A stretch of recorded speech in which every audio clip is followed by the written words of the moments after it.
یہ نرمی سے گفتگو کرنا کیوں جنت میں جانے کا باعث بن سکتا ہے، یا اتنا بڑا عمل کیوں ہے؟ ہم بالعموم دیکھتے ہیں اگر میں نے آپ سے گفتگو کرنی ہے، ایک موضوع پہ آپ سے میری گفتگو ہوئی، میں نے اپنا مدعا واضح کیا، بات ختم ہو گئی. نرمی کیوں ضروری ہے دین کے اندر؟ اس میں پہلی بنیادی بات تو یہ سمجھنی چاہیے کہ جب ہم لوگ ایسی کسی روایت پر گفتگو کرتے ہیں یا اس طرح کی روایات پڑھی جاتی ہیں، موجودہ زمانے میں لوگ روایات ترجمے کے ساتھ شائع بھی کرتے رہتے ہیں، تو اس میں وہ تنبیہ ضروری ہے جو یہاں آپ نے حاشیہ پڑھا ہے اس میں کی گئی ہے. وہ تنبیہ یہ ہے کہ روایات میں دین کو اس طرح نہیں بیان کیا جاتا جس طرح ہم اس کی منطقی ترتیب کے ساتھ اگر بیان کرنا چاہیں تو کرتے ہیں. رسول اللہ صلی اللہ علیہ وسلم کے سامنے آپ کے صحابہ ہیں، وہ ایمان لے آئے ہیں، انہوں نے توحید کا اقرار کر لیا ہے، وہ اللہ کے پیغمبر کی حیثیت سے آپ کو مان چکے ہیں. ان سب مراحل سے گزرنے کے بعد انہیں یہ بھی معلوم ہو گیا ہے کہ وہ کیا چیزیں ہیں جن کو ہمیں ہر حال میں اختیار کرنا ہے. مثال کے طور پر نماز پڑھنی ہے، روزہ رکھنا ہے. اسی طرح وہ چیزیں جن کو دین میں حرام قرار دیا گیا ہے ان سے بچنا ہے، چنانچہ وہ ان سے بچ رہے ہیں. جن چیزوں کو حرام قرار دیا ہے وہ خور و نوش سے متعلق بھی ہیں اور وہ اخلاقیات سے متعلق بھی ہیں.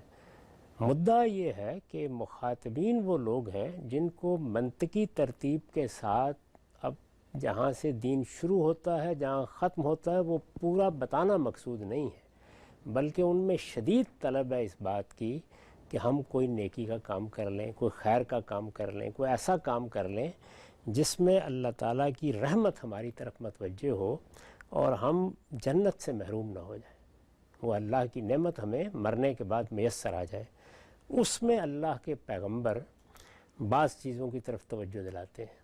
یہ توجہ دلانا جس طرح کہ میں نے تنبیہ کی ہے دین کے اصول اور مبادی بیان کرنے کے لیے نہیں ہوتا، یہ اس مقصد کے لیے نہیں ہوتا جس طرح رسول اللہ صلی اللہ علیہ وسلم نے جبریل امین کے سوالوں کا جواب دیتے ہوئے کہا کہ یہ اسلام ہے، یہ ایمان ہے، بلکہ ایک بندہ مومن کو یہ بتانے کے لیے ہوتا ہے کہ تمہیں وہ کیا خوبیاں ہیں جو اپنے اندر آگے بڑھ کے پیدا کرنی ہیں.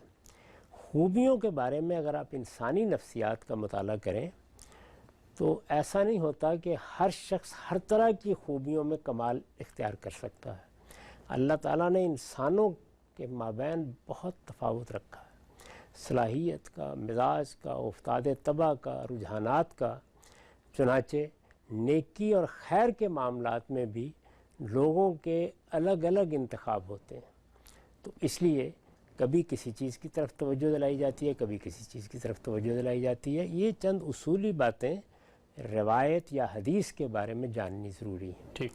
اور یہ بات تو ہم ہمیشہ کہتے رہے ہیں کہ یہ لوگوں نے رسول اللہ کی بات سنی ہے، سن کے آگے بیان کر دی ہے. بعض موقعوں پر پوری بات بھی بیان نہیں کی جاتی، بعض موقعوں پر اس کا سیاق سباق کیا ہے وہ بھی بیان نہیں کیا جاتا. اس لیے اس کی کوئی ذمہ داری اللہ کے پیغمبر پر نہیں ہوتی، یہ لوگوں کے بیانات ہیں. اور بہت بڑی نعمت ہے کہ انہوں نے کوئی خطبہ سنا ہے، کسی سوال کا جواب سنا ہے، کوئی خاص تنبیہ یا توجہ کی چیز سنی ہے اور اس کو جتنا کچھ سمجھا ہے آگے بیان کر دیا ہے، تو اس پر ان کا شکر گزار ہونا چاہیے. لیکن دین کے مجموعی نظام میں رکھ کر ان چیزوں کو دیکھنا چاہیے. لہٰذا کوئی شخص اس طرح کی روایات سے یہ استدلال کرنے کی کوشش نہ کرے کہ اگر میں توحید کی بجائے شرک کو مان رہا ہوں یا میں نے اگر 2 آدمیوں کو قتل بھی کر دیا ہے اور میں نے ذرا نرمی سے بات کر دی تو میں جنت میں چلا جاؤں گا. یہ مدعا نہیں ہے، یہ اللہ کے پیغمبر کا یہاں مقصود نہیں ہے. یہاں اصل میں دین کی حرمتوں کا خیال رکھنے والے، اس کے فرائض کی پابندی کرنے والے لوگ مخاطب ہیں اور ان کو یہ بتایا جا رہا ہے کہ اپنی طبیعت کے لحاظ سے وہ کن چیزوں کو اختیار کریں. اس میں خاص طور پر اس چیز کو موضوع بنایا ہے کہ تمہاری زبان، لہجہ، بات چیت کا انداز کیا ہونا چاہیے. یہ آپ نے سنا ہوگا کہ محاورے میں یہ کہا جاتا ہے کہ تلوار کا زخم بھر جاتا ہے، زبان کا زخم نہیں بھرتا. زبان سے لفظ نکلتے ہیں، لفظ ہمارے باطن کا ابلاغ بھی کرتے ہیں اور ظاہر کا ابلاغ بھی کرتے ہیں. جب لفظوں کا ہم انتخاب کرتے ہیں اور لہجہ اختیار کرتے ہیں تو یہ سب چیزیں ہمارے مخاطب پر اثر انداز ہوتی ہیں۔ مخاطب کون ہے؟ وہ بھی ہماری طرح کا ایک انسان ہے، اس میں انا بھی ہے، اس کی اپنی خواہشات بھی ہیں، اس نے کچھ چیزوں کو اختیار بھی کر رکھا ہے، وہ کوئی زاویہ نظر بھی رکھتا ہے، یہ ساری چیزیں اس کے ساتھ بھی ہیں۔ جب آپ سخت لب و لہجہ اختیار کرتے ہیں تو اس کے ہر پہلو کو دیکھیے، یہ کیسی خرابیاں پیدا کر دیتا ہے۔ اگر یہ لب و لہجہ اپنے کسی زیر دست کے ساتھ آپ نے اختیار کیا، اپنے سے کسی کمزور آدمی کے ساتھ انتخاب کیا، کسی ایسے شخص کے ساتھ اختیار کیا جو آپ کا ماتحت ہے یا علم میں، اقتدار میں، دولت میں آپ سے کمتر ہے، تو آپ نے در حقیقت اس کو تحقیر کا نشانہ بنا لیا ہے۔ یعنی وہ لازماً اس کو اسی معنی ملے گا۔ کسی بڑے نے اگر سخت لب و لہجہ اختیار کر لیا ہے تو اچھی بات ہے کہ وہ اس کو حسن ظن سے کسی اچھائی پر محمول کر لے، لیکن عام طور پر ایسا ہوتا ہے، بڑا اہم نقطہ ہے۔ جب نہیں ہوتا تو زیر دست لوگوں کی خودی مجروح ہوتی ہے، ان کی عزت نفس مجروح ہوتی ہے۔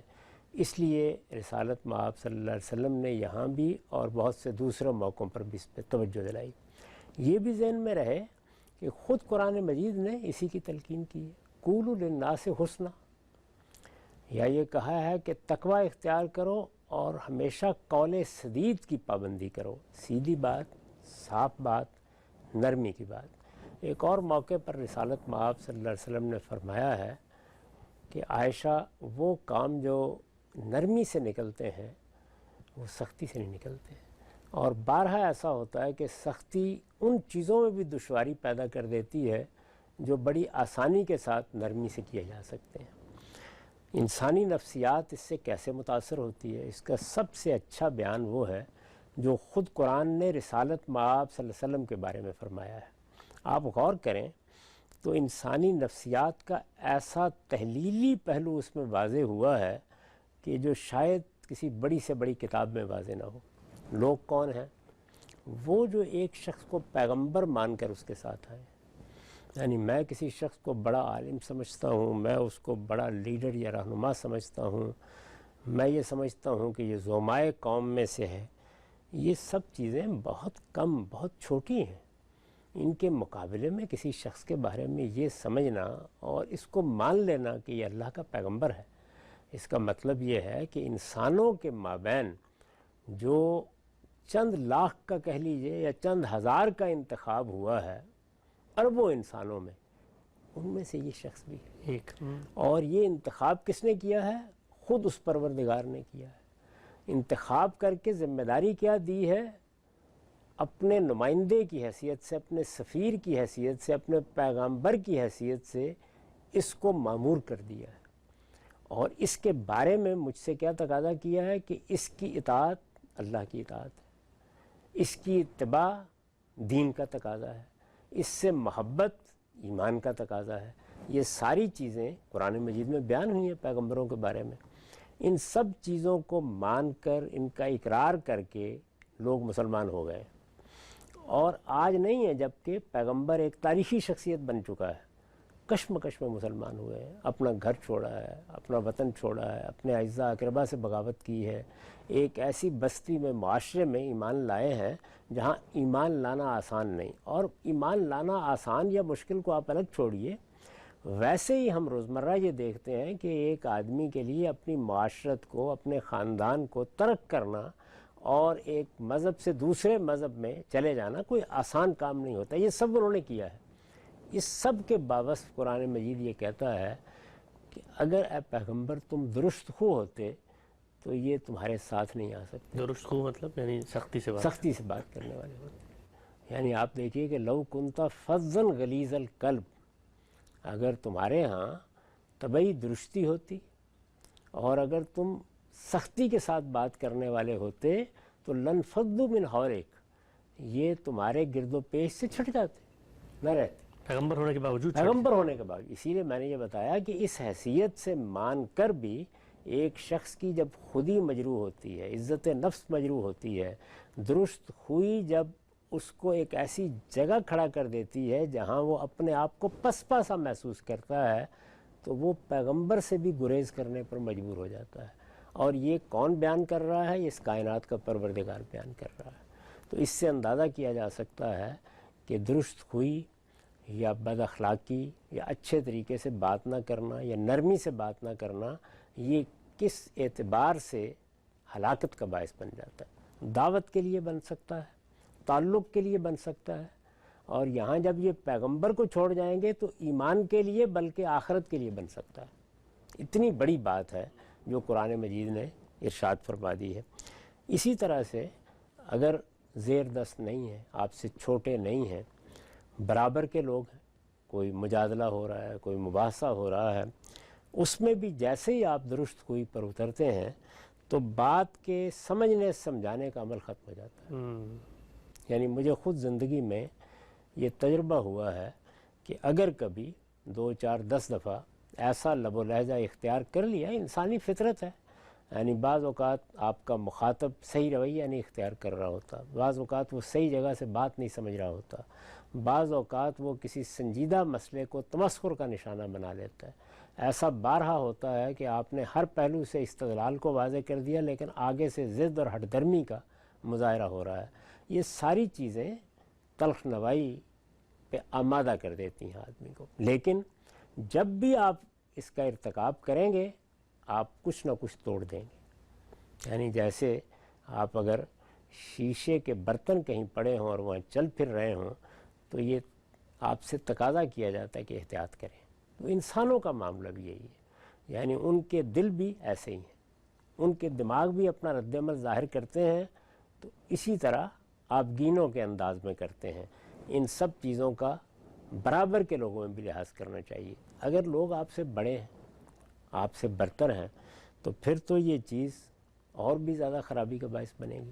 یعنی اگر جواب بھی اسی طرح کا مل گیا تو خود آپ کی عزت نفس مجروح ہوگی۔ اگر کسی بڑے کے ساتھ ایسا معاملہ آپ نے کیا تو ہو سکتا ہے کہ رد عمل کے طور پر تعلقات ہی ختم ہو جائیں، یا آپ کو اس جگہ ہی نہ رکھا جائے جہاں آپ کو چھوٹوں کی جگہ رکھ کر شفقت ملنا تھی، محبت ملنا تھی، اس سے محرومی ہو جائے۔ تو یہ ساری چیزیں ہیں جن کو سامنے اگر آپ رکھیں تو یہ معلوم ہوتا ہے کہ یہ بڑی اعلیٰ نصیحت ہے کہ نرمی اختیار کرو، نرمی، محبت، دوسرے کی عزت کو ملحوظ رکھ کے بات کرنا، ایسا لب و لہجہ اختیار کرنا جس میں کسی کی انا پر چوٹ نہ پڑے۔ انا پر چوٹ پڑ گئی اور اس کے باوجود آدمی حق پر قائم رہا، یہ اس کی سعادت ہے، لیکن مجھے یا آپ کو بات کرتے وقت اس کا لحاظ کرنا ہے کہ ہم ایسا کوئی جملہ نہ بولیں، ایسا کوئی اسلوب اختیار نہ کریں۔ یہ بڑی مشکل چیز ہے، آسان نہیں ہے۔ یعنی جب ہم گفتگو کر رہے ہوتے ہیں تو مخاطب کے رویوں کے لحاظ سے بعض اوقات لب و لہجے پر قابو رکھنا آسان کام نہیں ہوتا۔ گھروں میں بھی آپ دیکھیں، بیوی اور میاں کے معاملات، 24 گھنٹے ساتھ رہنا ہے، بات کرنے کے انداز میں دونوں جانب میں سے کسی جگہ تلخی پیدا ہو سکتی ہے۔ ایسے سب موقع بالعموم خرابی کا باعث بنتے ہیں، بلکہ چخ ہوتی رہے تو گھر جہنم بن جاتا ہے۔ تو ہر جگہ انسان کے لیے جو پہلا قدم ہے تطہیر کا، تزکیے کا، اگر وہ اعلیٰ اخلاق کے ساتھ جینا چاہتا ہے، وہ زبان پر کنٹرول کرنا ہے۔ یعنی بات ایسے طریقے سے کی جائے کہ وہ لوگوں کے لیے شبنم بنے، وہ ان کے لیے تیغ و تفنگ نہ بن جائے۔ یہ بڑی اہم بات ہے، اس لیے کہ دنیا میں آپ کے ربط کی بنیاد اصل میں آپ کی زبان ہی ہے۔ میں نے 1 2 لوگوں کے بارے میں یہ سنا کہ بھئی فلاں موقع پر ان سے ملنے سے گریز کریں، اگر آپ نے اپنے آپ کو بچا کے رکھنا ہے، وہ تو گویا شہد کا پہاڑ ہے، تم اس میں غرق ہو کے رہ جاؤ گے۔ یعنی یہ تنبیہ کے طور پر کہا گیا کہ ان کی بات ماننا ہی پڑ جائے گی۔ تو اس کا مطلب یہ ہے کہ نرمی میں، محبت میں ایسی کشش اللہ تعالیٰ نے رکھی ہے۔ یہ نرمی اور محبت ہے جو دلوں کے اندر راہ تلاش کر لیتی ہے۔ یعنی جیسے ہی آپ نرمی اختیار کرتے ہیں تو بعض اوقات وہ چیزیں جو کسی آدمی نے عام حالات میں سننا بھی پسند نہیں کیا ہوتا، وہ بھی بات سننے کے لیے تیار ہو جاتا ہے۔ تو گوناگوں پہلوؤں سے یہ نصیحت بڑی اہم ہے، اس پر عمل کرنا بہت مشکل ہوتا ہے۔ انسان کے جذبات بعض اوقات اس کے قابو میں نہیں رہتے، لیکن اگر بتدریج وہ اپنی اصلاح کرے اور اپنا احتساب کرتا رہے تو قولوا للناس حسنہ کا نمونہ بن جاتا ہے، اور قولوا للناس حسنہ میں جو قوت ہے، جو طاقت ہے، وہ میں آپ سے عرض کرتا ہوں کہ وہ مال و دولت کے ڈھیر میں بھی نہیں ہے، وہ بڑے بڑے جنود قاہرہ میں بھی نہیں ہے۔